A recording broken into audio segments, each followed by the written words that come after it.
In the West say he's created a Hindu Rashtra and is well on his way to creating a Hindu Rajya.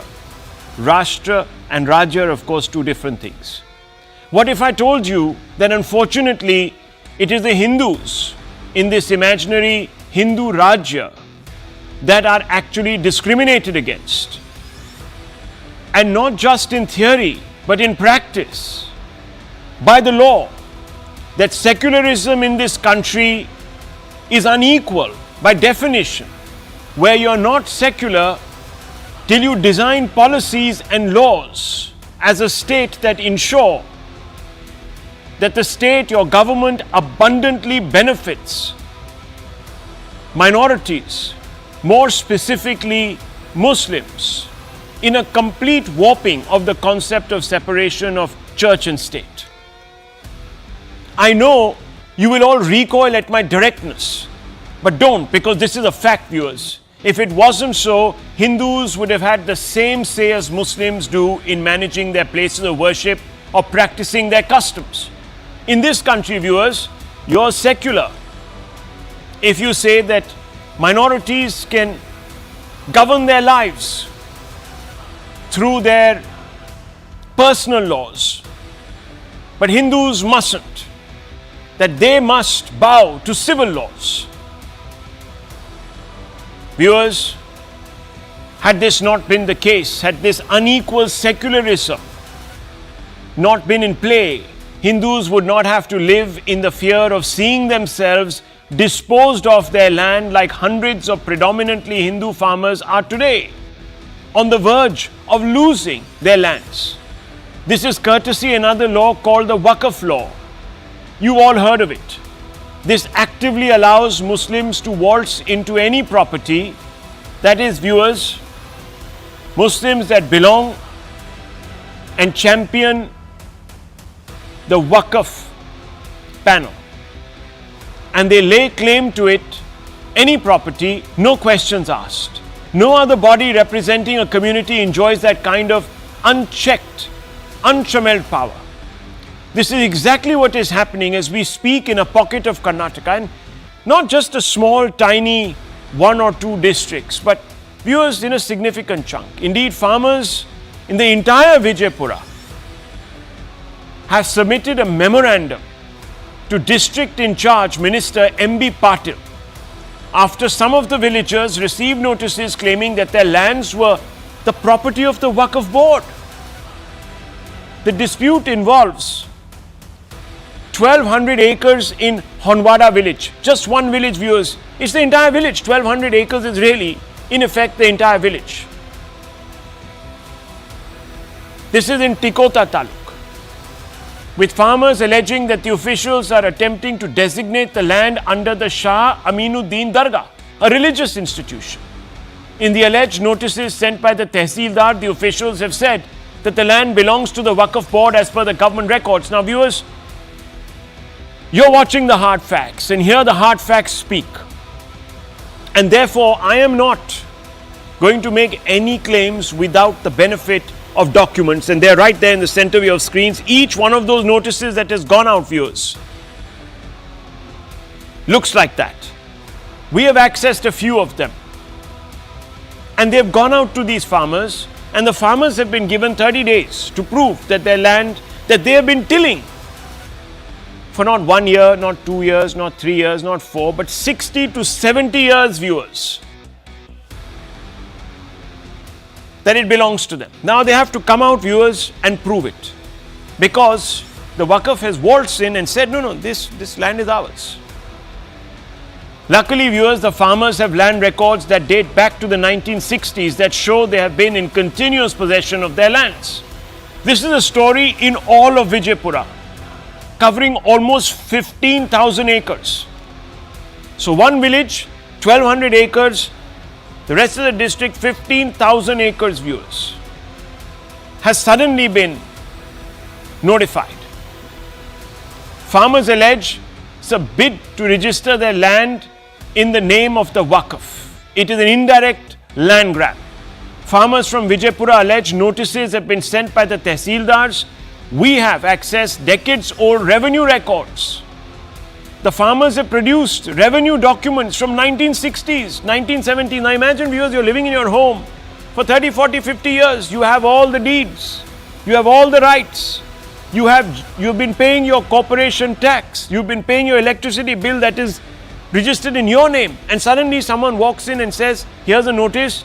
In 30 days, prove that this is yours, because we believe that there is a dargah or what have you under your land. It belongs to the Waqf Board, so vacate. Viewers, the papers that the farmers have show ownership and continuous possession, which is very, very critical in land disputes. Your channel spoke to some farmers, and here are two representative case studies that highlight alleged Waqf land grab tyranny. The first case study, viewers. The farmer told us he has 15 acres of land in Halada, Gennur village. He said notice issued after Mantri Jameer Ahmed's visit. He was told to register the land rights in the Waqf's name. No questions asked, viewers. And he goes and tells us that our family has owned this land since 1930, 1940. Our land records have no mention of Waqf.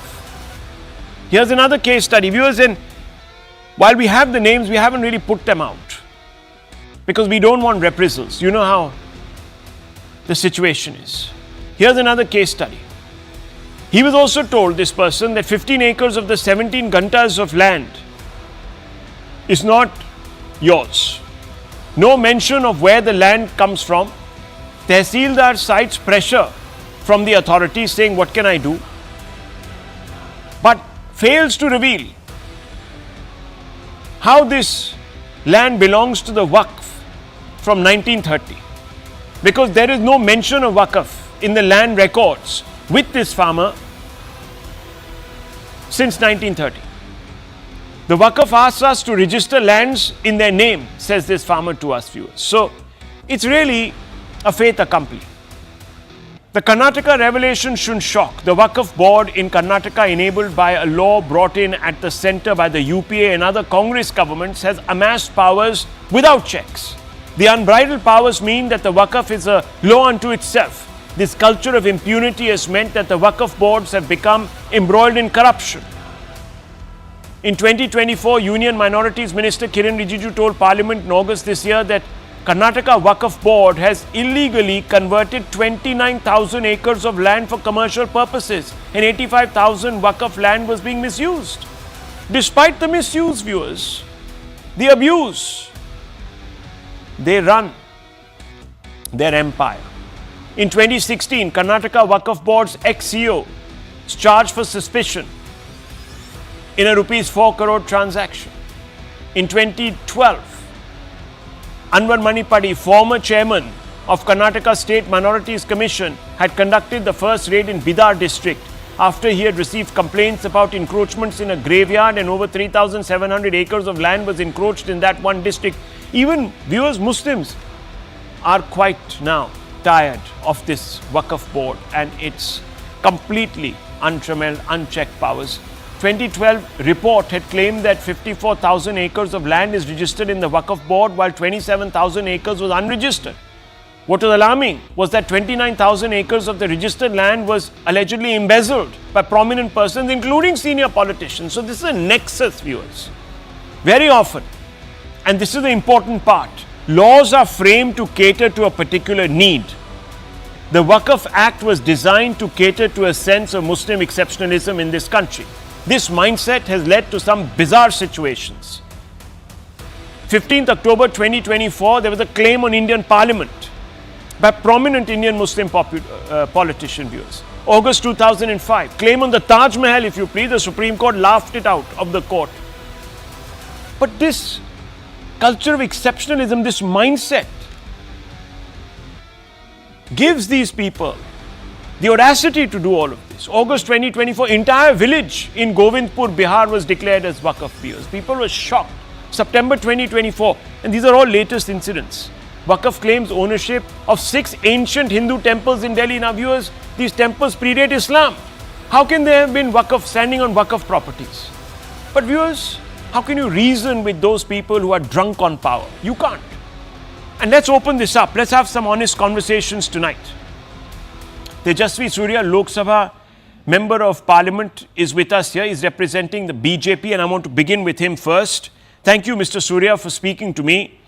The Waqf lawyers say, and we spoke to them, that they are exercising their rights under the law and they are asserting their proprietorial claims. So, you have no locus standi to interfere. How do you respond to this? First of all, Rahul, what the Waqf Board has done is according to the Waqf Act 1995. Because the Act itself, as the Congress governments amended in 95 and 2013, give unbridled, unpermitted powers to the Waqf Board to claim any land on the basis of Waqf by user and conduct a summary inquiry under section 40, and upon its own satisfaction it can cause issuance of a gazette notification to the effect that that particular land belongs to the Waqf Board.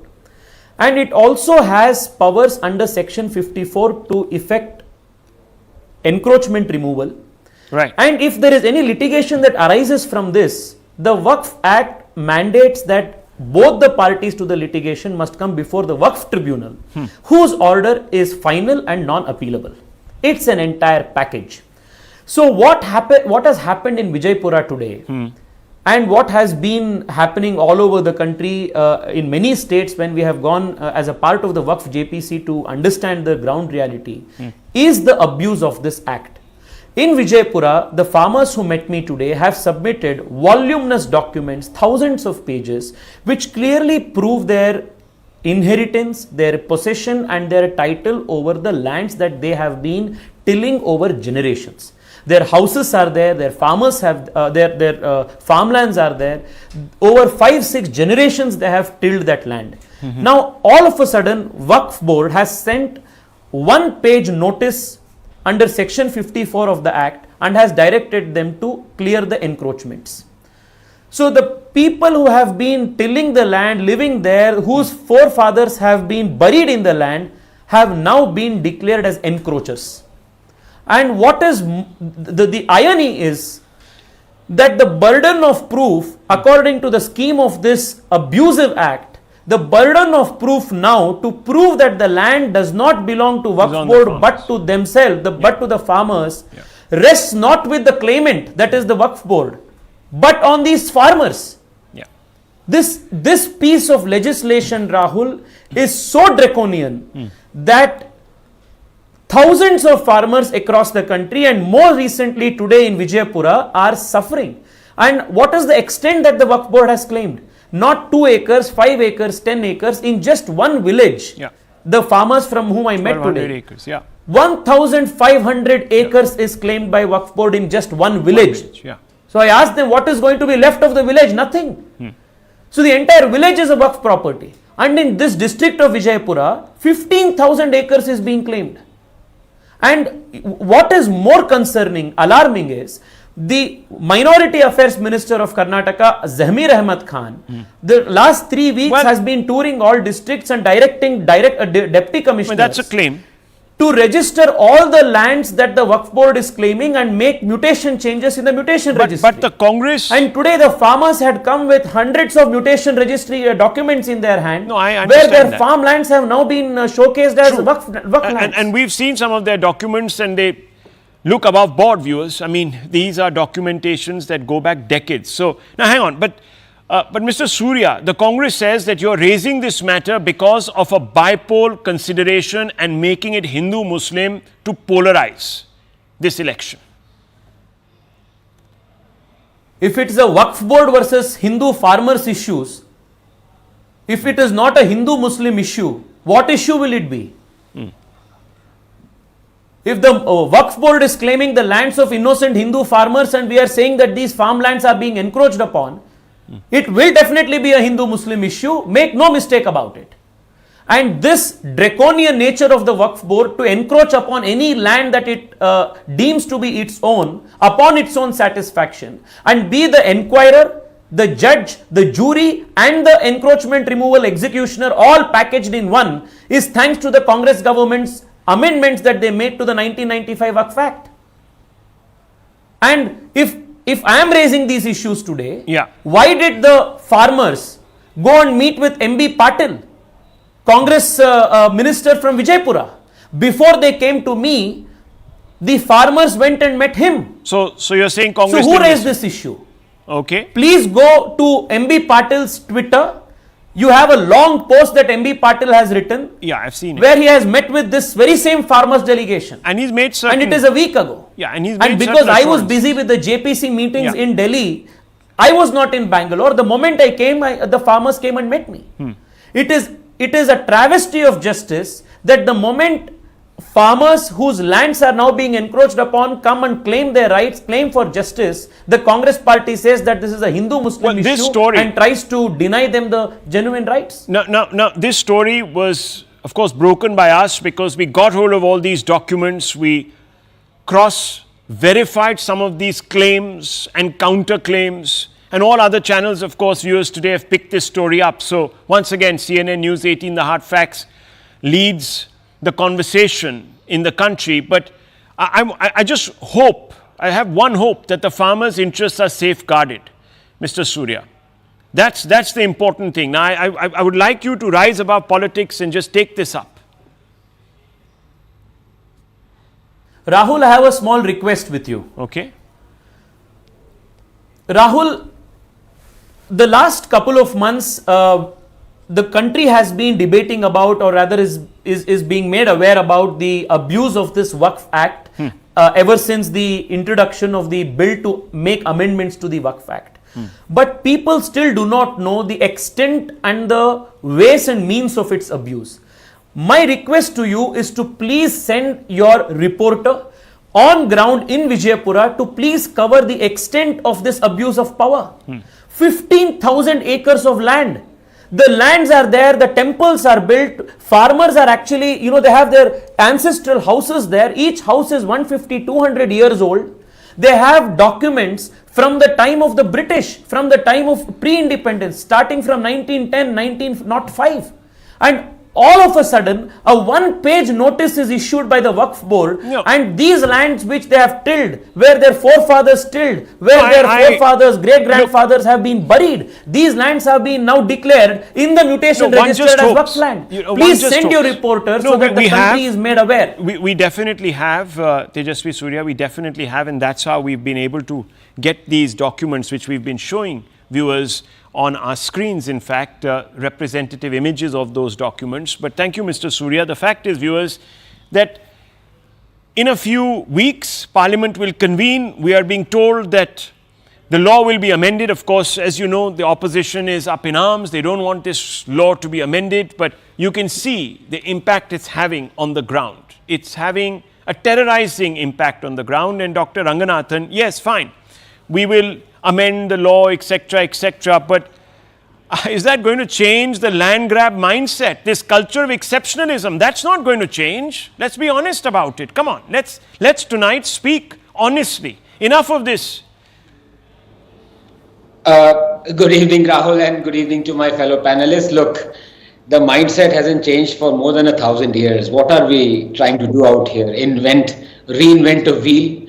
Rahul, first a 1500-year-old temple in Tamil Nadu, my state. Then an entire village in Bihar.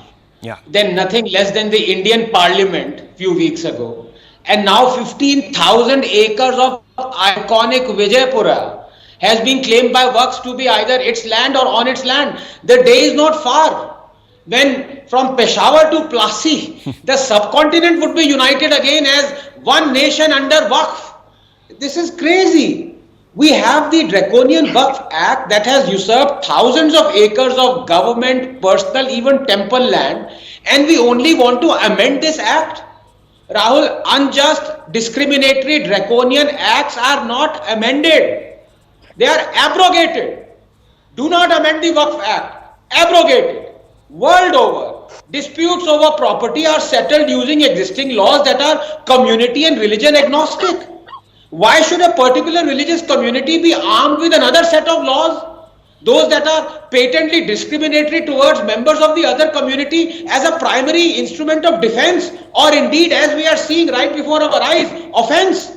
Is there a Hindu equivalent of the Waqf Act? Is there? Promulgate one in the interest of equality then. Let those who want continuation of the Waqf Act watch as Hindus lay claim to tens of thousands of mosques and Muslim villages and enjoy the privilege of the disputes being addressed primarily not through the courts but via the clauses and strictures of the Hindu equivalent of the Waqf Act.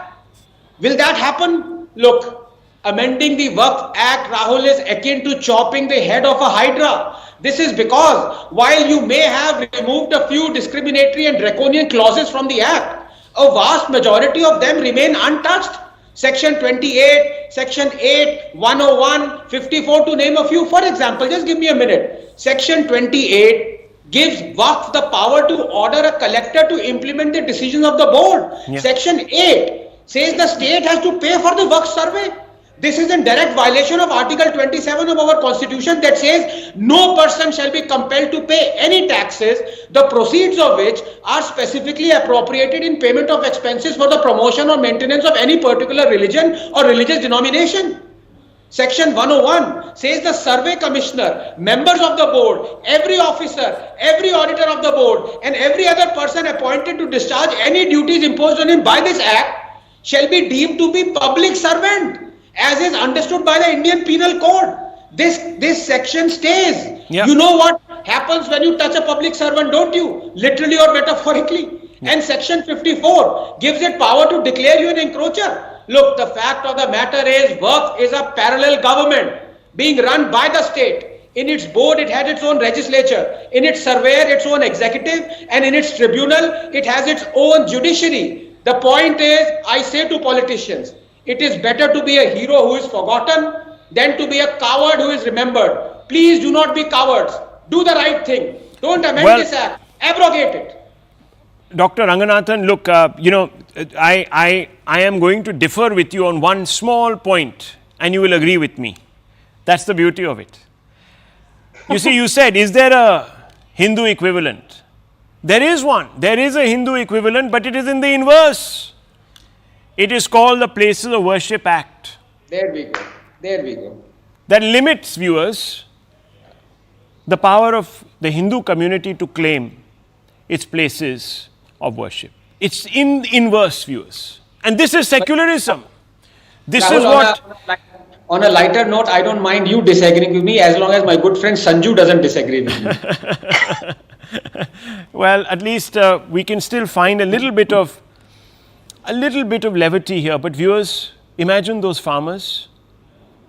Imagine. Yeah.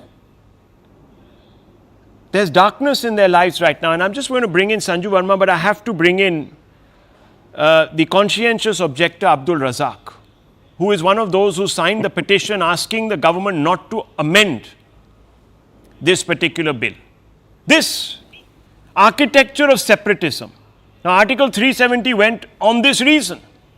But Abdul Razak, you want to hold on to a bill that terrorizes other communities, a law. Why? Why do you want to hold on to something that is so draconian, that actually conveys a sense of unbridled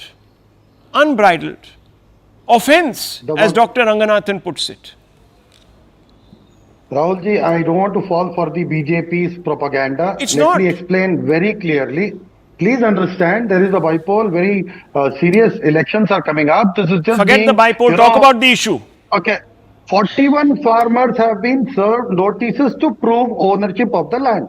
Because the land in question is 1,200 acres belonging to Shah Aminuddin Dargah, which has a gazetted record since 1974. Right. When I say gazetted, just like you had a gazetted record of on the Ram Janam Bhoomi. Sir, like how we say it is a Waqf Board property, in other words, so what were you doing for 250 years? No, not 250 years, only 50 years. Oh, 50. So for 50 years, you allowed a whole generation or two generations of Hindu farmers to cultivate that land, and suddenly just Rahul, before an amendment is to be brought. I don't know, sir. You are questioning the timing. Rahul, I am questioning the timing. Please allow me to speak, Yeah, sir. please. There are citizens in this country who are living before independence in Assam. Right. But we wanted them to show their records. Yes. Unless we see their records, we did not give them citizenship. The matter went up to Supreme Court. Still, we did not consider them as citizens. We are calling them illegal immigrants. Why? They failed to show the records. Similarly, these farmers are But these tilling farmers the have land the or plowing records. the land. So if they Sir, have the if they records, have the then records, obviously no. the One land second, will Mr. belong Razak. to No, them. you're confusing issues here. Please, just No, wait. no, Just no. wait. Just Now wait. Give me I know 30 the seconds. issue in and out. No. I know 1 the issue second. in and Okay, out. give me 30 seconds. Please just give me 30 seconds. Please. After that, you can steamroll me. I am going to be steamrolled today. I am prepared. But just 1 minute. Sir, these farmers have shown us their records. Some of them go back to 110, 150 years of land ownership, unbroken, continuous possession, generation after generation, PD after PD, as they say. So, how are you saying that they don't have the documents? There they are, you can see them. You see those red dots, viewers? 1 second. I'm You see seeing those the red dots. I One have second. seen those You documents see those red personally. dots. 1 second, viewers. You see those red dots, those two? They tell you the exact date. This is written in Kannada. Rahulji, I have seen and your they date tweets. back, yes. So you've seen it. Rahulji, I have seen your tweets. You have tweeted the same records. Yeah. I have read them. I have seen them. Along with that, I have a copy of these records as well. Now, let me explain to you. Let them go ahead and serve, reply to the notices given to them. Okay. If they have records, the property will not be questioned. Right. If they don't have the records, then itself the question comes. Nobody, sir. Let me be very clear, quote Okay. unquote, the Waqf Board So does hang not on. grab land. Okay, fine. Waqf Board So does not fine. encroach. So tomorrow, Tell me one viewers, inch in the as it entire was country. done. So tomorrow, because Tell me of one this law. inch in the Okay, entire fine. country, Waqf Board has, Okay. if Waqf Board has grabbed I 1 understand. inch. sir. Let me tell you what they tried to grab, viewers. The Taj Mahal. They tried to grab the Taj Mahal. They tried Even to you grab guys Parliament. came and checked They grabbed. Mahal. No, hang on. Even you went to So Supreme let me Court. finish, sir. Please, let me finish. They tried to grab. They tried, and I want to bring in Sanju Ahmed. They tried to grab, viewers, the Supreme Court. The post Supreme Court had to assemble, and as usual, it judged on its own matter. But that's a different matter altogether. But they had to. Can you believe it, viewers? They were suddenly. High Court is- Arup Dinar was at Vishnu Stamp. I mean, Rahul, Even you yes. had claims. Sanju Verma. Yes, come in. thank you. Okay. Rahul, I've heard everybody very patiently. And actually, for a change, I by and large agree with what Mr. Ranganathan had to say. I'll come to that later. But, first I want to make a few very pertinent points. I think the one thing that stood out in Tejasvi Surya's interview to you, the phrase that caught my attention was burden of proof. I think the Waqf Board has tried, or rather has become a law unto itself. The Waqf decides under section 3 कि भाई राहुल शिवशंकर जहां रहते हैं वो तो मेरा घर है, या संजू वर्मा जहां रहती है ब्रीच कैंडी में वो तो हमारा घर है. So you don't have any say. If the Waqf decides suo moto summarily, जो आपका है वो उनका हो जाएगा, और जो उनका है वो तो उनका है ही.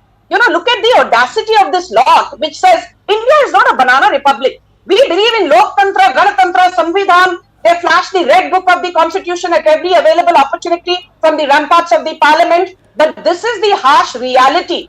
An entire ecosystem that is abetted and encouraged by opposition leaders have chosen to completely consume Fevicol in wholesale and not point out the fact that way back in 1922, there were just 3,000 properties under Waqf. Today, as you and me speak, more than 8.7 lakh properties with a total value of more than 1.2 lakh crore.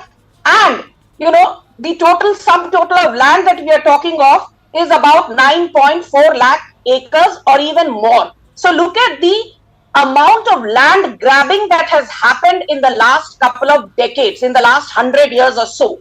But the moot point is this, that look at the irony. In Gyan Vyapi, you had 12 pillars in 12 rows, which showcased inscriptions in Devanagari, Kannada, Telugu. Broken statues of Lord Hanuman, Ganesha and Lord Shiva were found. And you had images and figurines of the Nandi, the Swastika and the Trishul which were found, which are all very, very integral to the Hindu ethos and Hindu religion. But what are we told? अरे भाई ज्ञान वापी का भी सर्वे होगा. using radiation technologies, using GPR technologies, then a call will be taken. But nobody questions the fact that, yes, Jesus was indeed born in Bethlehem, or the fact that Buddha was indeed born in Lumbini, or the fact that Mahavir Jain was indeed born at modern day Kundalpura in Vaishali district in Bihar. My limited point is this. Please don't cut me short. I'll take 30 seconds more. Like Anand Ranganathan said that, an entire village in Tamil Nadu has been claimed by the Waqf. I was surprised. I did some homework before coming on your show, and I found that now they are claiming large parts of Pune. Pune has an area of 15,642 square kilometers, and they're also claiming Parbhani, which is the administrative headquarters of the Marathwada region in Maharashtra district. These guys are saying that the army headquarters in Rajouri and Poonch are also there. They are claiming the railway land in Haldwani in Uttarakhand. They are also claiming the Jindal Saw factory premises in Rajasthan. They are also claiming Mukesh Ambani's Antilia, and what's more, they are claiming an entire village on the banks of river Kaveri and a 1500-year-old Sundareshwar temple in Tiruchirappalli district. They are also claiming large parts of land belonging to the Surat Municipal Corporation. Okay. And they are also claiming large parts of land belonging to a Gurudwara which has existed for donkey's years in Yamunanagar in Haryana. So, bhai sahab, mujhe ye bataiye, Abdul Razak, why don't you donate your land, your property, your residence, your commercial establishments? Charity begins at home. अपना घर दीजिए ना, अपना घर वक्त को दीजिए. Okay. No shouting over each other. No shouting over each other. Let me tell you. 1 second, viewers. 1 second. Every year. Okay, Razak sahab. It is not there in your religion. Okay, 1 second. Let's not. Why don't you donate your property? Stop lecturing the BJP. Let's stop speaking over each other. I don't like that. Please, just 1 second. Viewers, let me tell you. When I was working with another channel, we broke a story there. And that story was very simple. That the UPA government decided to withdraw from the acquisition of 123 Waqf properties that have been under the control of the Land and Development Office, the LNDO, and the DDA in Latvian zone. So just before they exited power, a day before the model code of conduct was to kick in, they decided that they will release 123 properties to the Waqf, the government of India, viewers. Now, I want to bring you in, Mr. Nakul, and I have to ask you. You are accusing the BJP, but it's not the BJP. But this issue is a creation of your government. As Mr. Patil himself has tweeted much before any of the BJP got into this issue. He tweeted, and you can look at the tweet, you can see the date and the timestamp on that tweet. It was Mr. Patil who the farmers went to first to say, spare us this, please. We are living in absolute fear. Everything, our lifeline is our land, you are cutting it out. You are cutting it off. And that's the meeting. Those are the shots. And a mere assurance. Nikul Patel, are you telling me that the interests of these farmers have to be subsumed to your politics?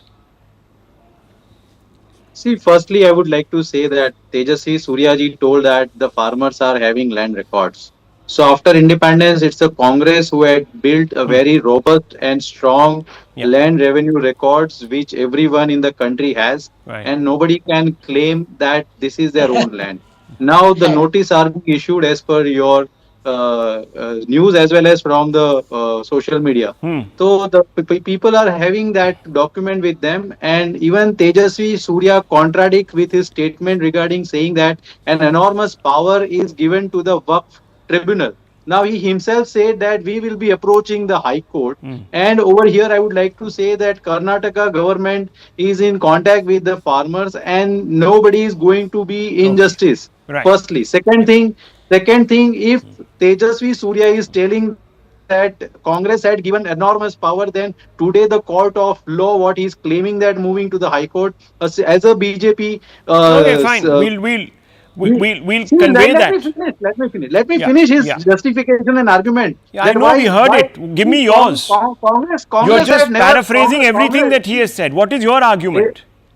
everywhere it is portrayed that the Congress tries to do the appeasement politics. I would like to say that whatever claim what Tejasvi Surya is making, I would like to say last since 10 years, Ministry of Minority Affairs, whatever the department is with Bharatiya Janata Party. Second thing, whatever work appointments. No, how is I that would like anything to got ask- to do with a notice to No, no, no, acquire no, no, land? that's a lie. No, just 1 Let minute. me finish. Rahul, No, let me no, finish. please come to the point. If I it asked you a comes to the specific BJP question. No, no, 1 allegation, second, if it sir. comes No, to no, 1 BJP second, sir. allegation, 1 second, 1 BJP second. allegation, you don't want to listen, that is No, not what is correct. the BJP allegation? That you have given I the, am asking you have sent out BJP. the I am notices. asking Tell me BJP what is your I'm response asking to the BJP fact that you question. have enabled If a Kiran land grab, Rijiju- alleged land grab? if- What is your response to that? Please tell me. If Kiran Rijiju is telling that there is some corruption going on in the board and some misinterpretation, misconception is going, what the government is doing since last 10 years. Secondly, the Rahul, I want to come in. amendment what right now we are discussing,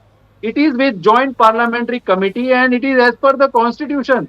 Just Just a Bharatiya minute. Janata Party want to blame that Let me right just now come in. I'm sorry, it is sir. in Just a minute. Karnataka Just and a the minute. Congress You government run the wants to state do government. something wrong. No, no, one That is second. not Exactly. correct. 1 second. That is not correct. Land comes under the state government, sir. It's your lookout. You have to deal with this issue. You have already held meetings We with are the dealing farmers. with Let me finish. our But you haven't ministry. given them any assurance that these notices will be withdrawn. You have said, prove your case. Now, viewers, let me tell you something. Look at the duplicity here. MP party Just not about scared. 2 years ago, before I move on, just about 2 years ago, viewers, there was a massive problem in one of our northern states, our hill states, because a large number of encroachers, genuine immigrants from outside, had come in and settled by the train tracks, viewers. And the Congress party came in there and said that they must be allowed to settle there because the railways went to court to say we have to remove them. They're posing a threat to the passage, the free passage of trains, and therefore endangering the safety of passengers. Viewers, they refused to relent. The matter went to the court and the court put a stay. They put a stay. These people had not a shred of documentation to show that they had genuinely occupied railway land. Not one document. Here, viewers, the farmers are being asked to show their documents. This is the dichotomy. Where does this dichotomy originate from is the question. What is the root of it? We tried to, viewers, elevate the debate, but it's come down to a point-scoring match between a political party and the other. I don't want to get into that. I want to move on because there's been a significant development, viewers, very significant. Barely 2 days ago, Prime Minister Modi and Xi Jinping were standing stiffly beside each other. Those pictures will come up on your screens. Their faces betraying little emotion despite the two leaders having broken the ice and met for the first time in 5 years. They were standing there shaking their hands. In the lead up to the meeting, the Indian side had let it be known that a patrolling agreement had been reached, signaling a disengagement of sorts. The agreement was set to concern Depsang and Demchok in eastern Ladakh. The Chinese didn't say much. They also didn't add much context after the meet, prompting many here in India to mock Modi for once again allegedly fooling the Indian public about his ability to deliver India from a diplomatic morass. Now, it has come to light that Modi was not, in the words of the Congress, indulging in DDLJ, as they said, which is diverting, denying, lying and justifying. In fact, Indian and Chinese troops are well on their way to complete disengagement in the Depsang and Demchok areas of Ladakh and are set to fall back to a pre-April 2020 position by Tuesday.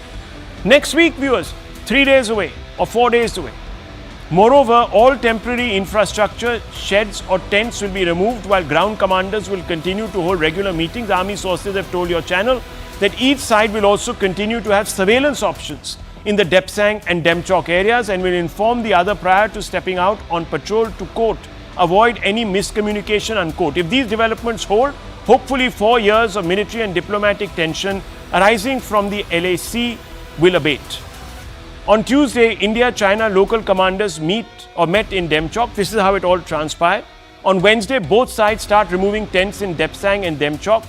Some vehicles were also removed in Depsang. This happened on the day, viewers, that Modi and Xi were meeting. On Thursday, some tarpaulin structures were removed in Depsang. Both sides also removed some tents in Demchok.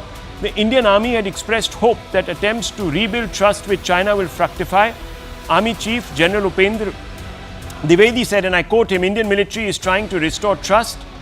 This will happen once we are able to see each other and convince and reassure each other that we are not creeping into buffer zones that have been created.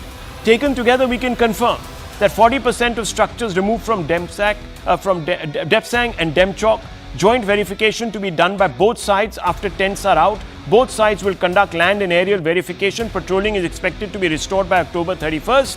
Viewers, the positive developments underline the effectiveness of the Indian strategy in dealing with a truculent China. India didn't flinch and stuck to its moral and tactical guns. It's the Chinese who this time seem to have blinked first. Now I want to open this up, viewers, and ask some basic questions. You know that the Jairam Rameshes of the world and others from the opposition had used some unbecoming phrases to describe the Prime Minister, deny, distract, lie, and justify all of that. You've heard it. It's there on your screens. Now what will all these individuals say? Have their doubts been cleared? Let's open this up. Let's have an honest, fair discussion. Colonel Guinea is with us. Colonel Shukla is also there with us. Dr. Ranganathan there with us. Colonel Shukla, does this now look like a more substantive understanding? I know that two other Ds which follow after disengagement, we have to wait that out, but preliminary, there seems to be quite a major development here. Would you agree? There is a major sort of withdrawal and disengagement that is taking place, we will have to wait and see for a couple of days whether that gets followed through, what form it takes, how long it is going to take, and so on.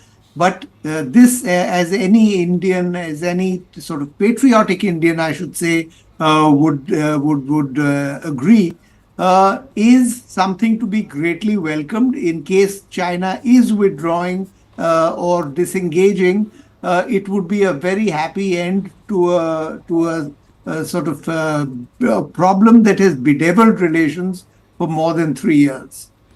If this were to happen, and let's reserve... If it were to happen. Yeah, if it were to happen, then let's reserve that for the 31st or whatever, the Tuesday, Wednesday, the time that is being talked about. If that were to happen, would you go to the extent of at least crediting? Of course, viewers, nothing can be detracted from the valor shown by our soldiers who have served 4 years in these icy, very difficult extremes. Let's first credit them, salute them, but a lot of that backroom conversation, Colonel Shukla, would have happened between at various levels, between the army of the two sides, the military, as well as, of course, the executive.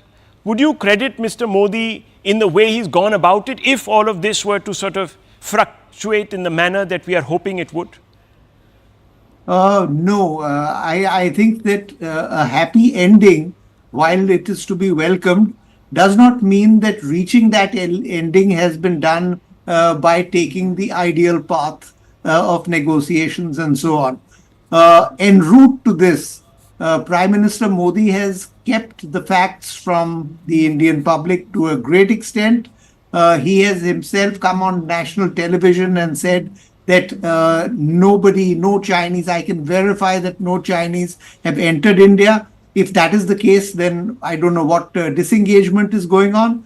But I think it's not worth sort of going on and harping about what happened and how better it could have been done. If we have managed to achieve an outcome that is to the detriment or that is to the betterment of the Indian military and the Indian sort of security establishment as a whole, that is to be welcomed. Okay. Colonel Dini, two aspects to this. First of all, what's the situation on the ground? You've, of course, served there as former CEO of Infantry Battalion at the Pangong So area, so you know very well this geography. Number one, what are we to take out of this entire information that we are relaying, and can you also elaborate on what exactly has transpired over the last 72 hours that is giving hope for disengagement? Number two, many people have been saying that facts were not revealed, that the Chinese were actually occupying Indian territory, quote unquote. Could you also shed light whether that was actually happening or not? And thirdly, that perhaps the government doesn't deserve any credit here in the substantive manner that it would hope to be credited. These three aspects, could you please hold forth on? Yes, Colonel. Sure, Rahul. See, first and foremost, what has happened in the last 72 hours has been a breakthrough as far as the completion of the disengagement process. What is disengagement for a layman? It is basically troops pulling back. That's as simple as that. So there were friction points, multiple friction points after April 2020. There were some of the areas in these very friction points, people, the soldiers were sitting or looking at each other, eyeball to eyeball contact virtually. We saw that in Pangongso, we saw that in South Chushul area, South Pangongso area, we saw that in Galwan. So from there, the disengagement had taken place, previously earlier itself, because there were talks happening at that point of time also. But then the disengagement got stuck in two places, which was Debsang and Danchok. So the last 72 hours has been, what the news has come is that the disengagement will take place from these two crucial areas. Now, once that happens, then what will happen is that there will be these troops facing each other will no longer be along the LAC. They would have moved back further towards their own locations. Now, how far have they gone, or how far is the agreement? That is only the people on ground. They will let us know. But what we understand is that at Danchok and Debsang, they will go to April 2020 situation, and the patrolling will start from April. As on April 31st, the patrolling procedure also will start in these two areas. That, for me, I think it's a very positive. It's a positive thing. Moving forward, because disengagement is the first step towards de-escalation and de-induction. So unless you have your troops moving back, you cannot have de-escalation. So I think as far as that is there, it's a first step. And as I have been telling, right from day one, I think Colonel Shukla also was there in one of the shows, in which I always believe that the Chinese will go back, because it is just the experience of serving there, the kind of the modus operandi which they perform and how they go about what is the psyche. One knew that they would go back. Now, when they would they go back was the only question, but I was very clear that they would go back, because whatever they had to do, I believe that they have done in 1962 itself. Whatever claim line they had to reach, they already are there. It is just about few places where there is 5 kilometers here, 3 kilometers here, 100 meters there. That is all. But virtually they are sitting on the 1962 claim line which they wanted. That is that's a fact which we as Indians should accept. Now, having said that, now coming to your second question, that how much of this is because of the second question was land actually conceded in this particular standoff? Yeah, again, it depends upon Rahul, that where do you sit, to understand this. For example, as I spoke to many people who have served there, what I understood was, we must understand that there is an Indian controlled part of the LAC, that is the land. Okay. Now, and then there is a Chinese part, a Chinese controlled part. Now, it is a totally, when I say control, you have patrolling there, you can have your infrastructure coming up, there is no dispute, nothing. Now, there are areas in between where both states want to control, both want to dominate, and that is the area what we classically call as areas of differing perceptions. Now, the conflict started from this particular area. Okay, this particular area where both the Chinese and the Indian troops used to patrol, and there were clashes happening. Now, as far as the Prime Minister, when he mentioned that nobody has come inside, what he meant was that nobody came in Indian controlled area. That's a fact, and that is as it is true as we speak. Now, once we now come to the problem area, or the areas of different perception. Yes, there has been all these transgression reports which keep coming throughout these. How many? Even when I was also there, these transgressions happen in these areas of differing perception. Of course, the Chinese came in and we stopped them. We went in, they stopped us. The clashes took place. So there, yes, definitely there was an issue. So what happened after that is that particular areas, those areas are now become buffer zones. And as far as I can say, and I've spoken, to the people who know about that, who are handling those things, the buffer zone is in the areas of differing perception. It is not, and there is a narrative being said that those buffer zones are in the Indian part of the no. No. The buffer zones are clearly in the areas of differing perceptions. Right. The only problem was this Depsang and Demchok area. There, now with this agreement, I think we will go back to April 2020. Now, the final thing again, I would say that it is,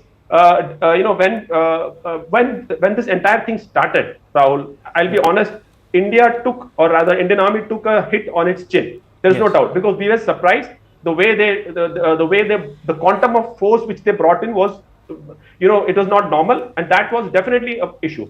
But after that, what happened was there were bloody noses on both sides with black-eyed, Chinese getting a real bashing in the Galwan thing. Those who have been there, they know what happened there. After that, as on today, and as we move ahead, I think we can say with a lot of with caution itself that India moves ahead with its head held high. So I'm not going to say put any chest thumping or something, but I am very sure because of the stand which you have taken on ground and the diplomatic stand, we can be reasonably coming out with our head held high and our dignity intact. Dr. Ranganathan, that's fundamentally at the end of the day, that's really, look, there is disproportionality here. It's inbuilt.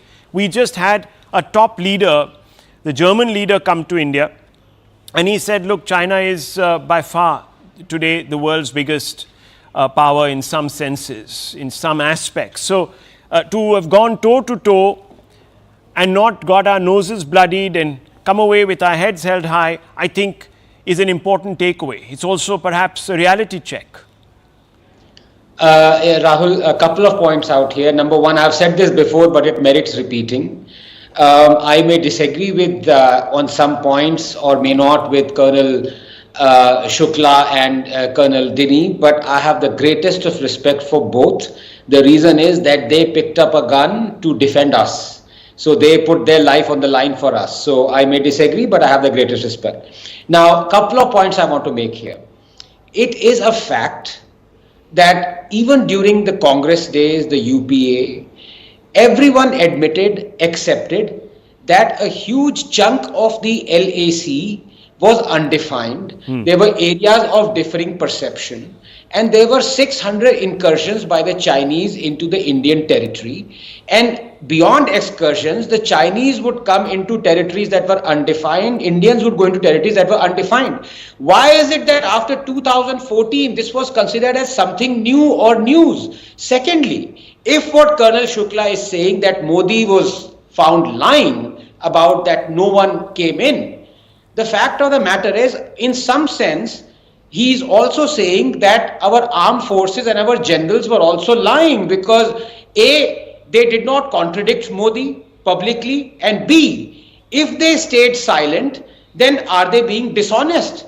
So I think we have to trust someone. In this case, I would, yes, trust Prime Minister, but over and above the Prime Minister, because he's a politician at the end of the day, he has to run the country through those lines, I implicitly and absolutely trust our army, our armed forces. And if Modi said something and it was not contradicted by our armed forces, then I think what he's saying, we have to take it.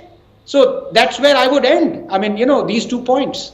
Well, nonetheless, viewers, look, there is about 4 or 5 days left for us to verify, and it's always going to be about that. It's about verifying. It's about going back and seeing whether the Chinese are acting in a way that they can be trusted, that there is verifiable, obvious data to show that they are following up on the intent that they seem to have expressed at the BRICS summit. So, viewers, we're not going to run into passing a judgment right now, but it is certainly a very positive development coming very speedily on the back of that handshake, viewers, and therefore one must today sleep a little easier, breathe a little easier as an Indian, because there is always going to be a spin-off, and it's positive. If we can save resources, they can be applied elsewhere. India is not flush with resources. Those resources spent in trying to maintain troops who are bravely staking out that area day after day in trying circumstances, that money,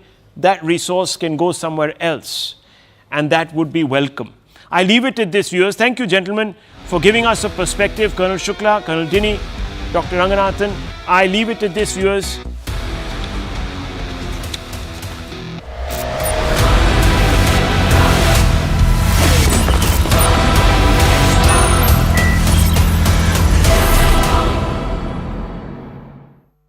Murthy sir.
Hello, Namaskar. This is First Post and you're watching Vantage with me, Palki Sharma.